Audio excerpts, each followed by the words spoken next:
Guys who are currently watching a clip from our podcast, The Fellas, the full podcast is available exclusively on Spotify with video for free. So go ahead and follow us on Spotify. It actually helps us out more than you could imagine. Obviously, this World Cup's been great, but I think you had already like blown up, I guess. And for me, that was over the Euros. I agree. I think it was the Euros because it was post-lockdown and everyone had gone from doing nothing to suddenly football in Wembley every game. The whole nation's behind us. We're doing well. It's all the positives.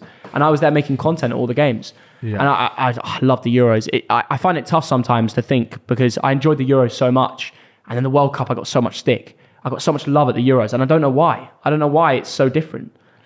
I think it's just because you're bigger now, though. Yeah, I guess that's people are always going to look for when you break onto the scene and you're breaking on, people are rooting for rooting for someone new. You're a fresh face there. Yeah. You're at the games.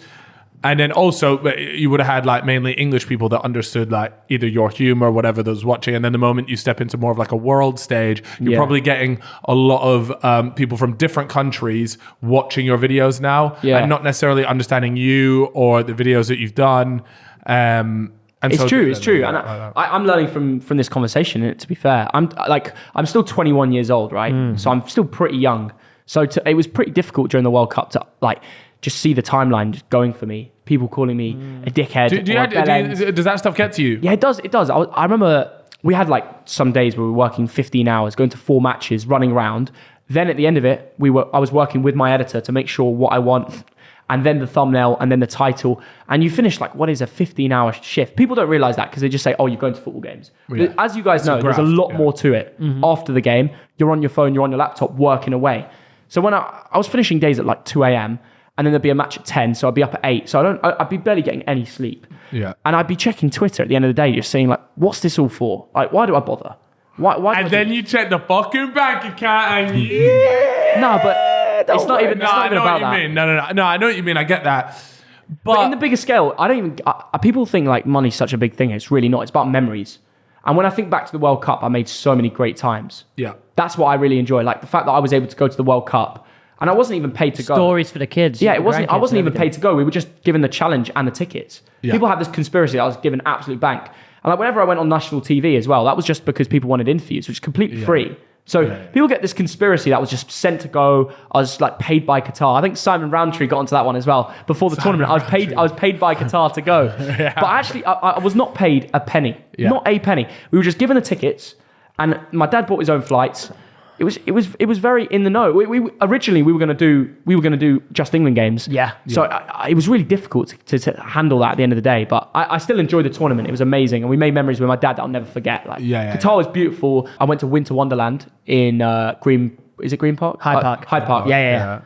One of the days after I returned, I was with all my mates, and I went to get a beer. At the tent inside the Bavarian Village, really nice place, full of fans, full of football fans. Like you could tell the atmosphere is like they got the ABBA tribute band. The whole time. The guy that looks like Mark Goldbridge on there. Yeah, he's class. Get a picture up for the ones watching. Anyway, so I was there, and I was about to order my drinks, and some 2 guys come over, and they're like, "Oh, you're a bellend, you're a bellend." I'm like, "What?" Because this is post World Cup, so a lot of people would see me on Twitter, whatever. And I said to him, how can you call me a bellend if you don't know me? You've never spoken to me in your life. I was like, why am I a bellend? And they're like, oh no, you're a bellend. At the time, I actually got recognised by some people that know the channel, and they were like, just ignore it, mate, just get on with your day. And that was nice to hear, because the amount of times I see on Twitter where they call you a bellend in real life, people have a go at you, but they don't know you. They've never met you. They never had a beer with you in the pub. They've never done anything to understand what you're really like. They've just seen you on a screen. And forget that. He's refreshed Twitter. He's seen Simon Roundtree's tweet. Yeah. That's actually what it will be. He's given someone's opinion off Twitter.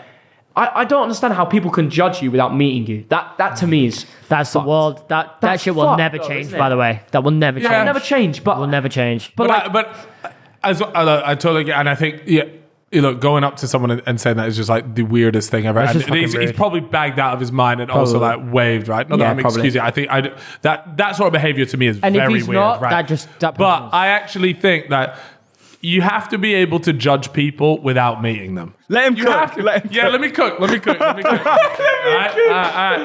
The point I'm making is you have to be able to judge people that you haven't met. That is totally fine. Mm-hmm. It's very different though. I can watch someone and go, oh, like I've said it loads of times before. I went on a TikTok couple rant. Yeah. I think TikTok couples are fucking shit. And I think that most of their stuff is fake as fuck.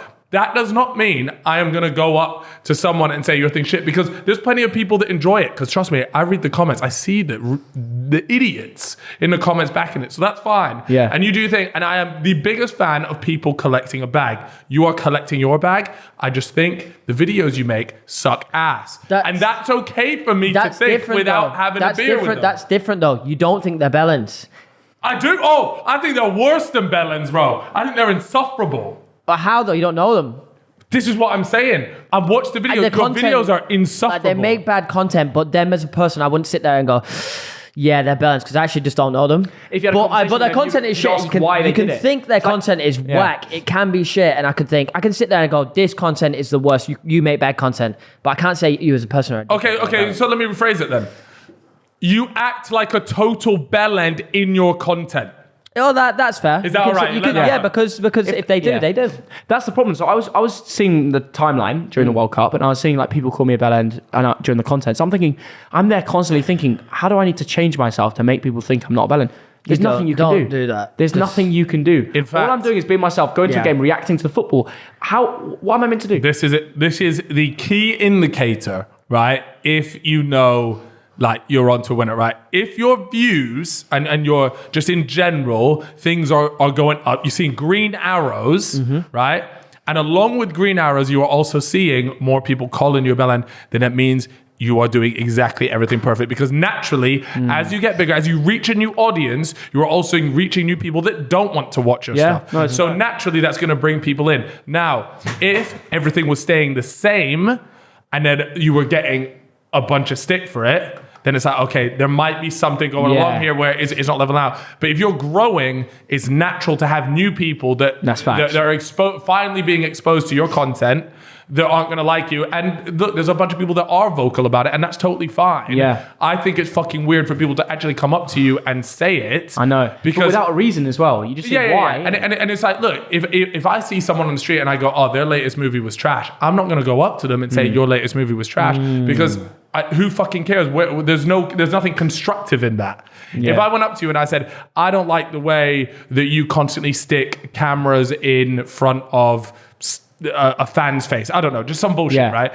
Then you can say, oh, okay, I appreciate that. Look, it's not for everyone. I'll take that into account, and then you just separate that way. There's no constructive criticism. Yeah, it's just a one way. It's your opinion. One way. Yeah. So I think that's weird. Yeah. But, can I ask you something? Do you find British football fans are the worst for giving stick in grounds? Because I always feel like the main people I see attacking you are like season ticket holders and match going fans, like proper fans. 100%. Do you think that's the case? Oh yeah, when you're abroad, you get no stick. It feels like people that do my job in Germany. There's a guy called Visca Barca. He's literally got the same concept as me. Goes to matches, gives his thoughts of his day. Has over 1 million subscribers. People love him in Germany. Okay, ultras. They don't want too much of they want their face on camera, but he gives them a platform for the world to see what their ultras are like. And that's the same with me. If I go to a Leeds game and I show people how good the Leeds atmosphere is, I'm showing hundreds of thousands of people that don't know from inside the stadium. So I'm doing a lot for them. And then in return, they just constantly say, oh, why is he there? Why does he have a ticket? But actually, you're allowing loads of new people to potentially even become a Leeds fan from abroad, from wherever. So I think people don't look at the full picture. If I say it on Twitter, I'll just get ratioed or some shit. It's just so dumb. You've been through this a lot, I can tell, man. You have been through this. The fact that you still have a Twitter account is testament to your character. Fair play. It really is. I gave up on Twitter I hope ago. after you've spoken about it on here, more in depth, that people will understand the situation a bit more. I'd love that. That would be nice. It's nice, but it'll never happen because it's the internet. Yeah, it is the internet. But I feel some people may get to hear my opinion because I don't like to give it. It might help a little bit. Yeah, I just like to get on with the content, and it's great. And I've got the perfect job. People are right. I get to go to football, and I get to go to the Qatar World Cup.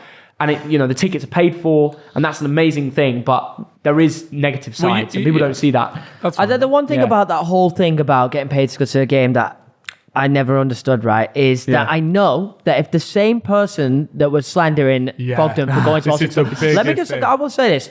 If you have slandered Thogden and they came to you and they said, we want you to go to every single game of the World Cup, we're going to fly you out there, everything, all done. Damn. That person is accepting that deal. Yeah. Just so you know. Yeah. There isn't a single person in the world that is saying no. Maybe somebody that's against the human rights stuff, they might say no. Greta Thunberg.